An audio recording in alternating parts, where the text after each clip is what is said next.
When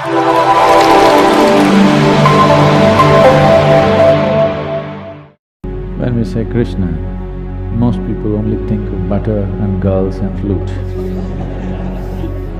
From 16 to 21, he lived as a brahmachari, he took sannyas, lived as a brahmachari, went through severe sadhana.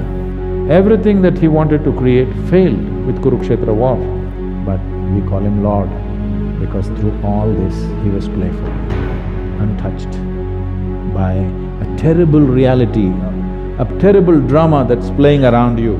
This you can also do, isn't it? Today is Krishna Janmashtami. When we say Krishna, there are too many misconceptions about Krishna. When we say Krishna, most people only think of butter and girls and flute. Yes. But we must understand that his butter business was all till he was 6 years of age or 8 years of age. So all this girl business only till he was 16 years of age.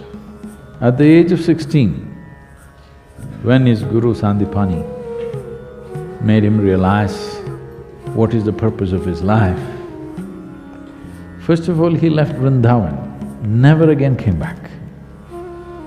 Never again came back to see any of his relatives or the girls or boys of his area. That was the end of it. At 16, he left. When he was leaving, today if we say Krishna, we say Radhe Krishna. Radhe comes ahead of Krishna. Because their love, their intimacy, their romance caught the imagination of a whole culture in the entire subcontinent in such a way that we don't say Krishna Radhe, we say Radhe Krishna. But at the age of 16, he saw her for the last time and never again saw her. And at the age of 16, when he was leaving, he said, I played this flute for you. Now I'm going and not coming back. So, as an offering to you, for the love that you are, I'm going to give this flute to you and never again play the flute again, and he never again played the flute. From then on it was Radha who played the flute. He never played flute after 16. From 16 to 21, he lived as a brahmachari, he took sannyas, lived as a brahmachari, went through severe sadhana. After that, his entire life was committed to marry political life, political process and the spiritual process. Well, it ended up in a disaster, but he did everything possible. These things are never spoken of. In the northern plains of India, he set up over 1,000 ashrams because he wanted spiritual process not to be a separate thing. He wanted spiritual process to be a part of life. As we live, as we brush our teeth in the morning, we meditate. He wanted to bring spiritual process not as a fringe thing, but as a mainstream life, particularly to the rulers of the country, of those many countries that India was at that time. His mission was to spiritualize the political process of the day. So obviously, those days, political process was not a democratic process. So he thought, the most important thing is, if the leadership gets it, then the benefit will naturally come to the people.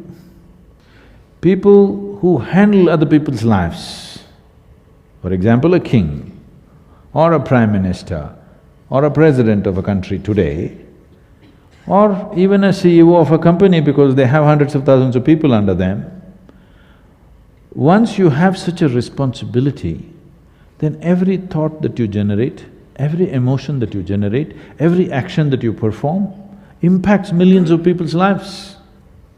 When you have such a responsibility, it's very important you are in a good state. What you think, what you feel must be coming from a certain inner space which will work for everybody's well-being. If I have a narrow view of life, every thought that I generate will damage people's lives, every emotion that I have will damage people's life, actions that I perform and especially actions that I do not perform, which I'm supposed to perform, will cause immense damage to people's lives, isn't it?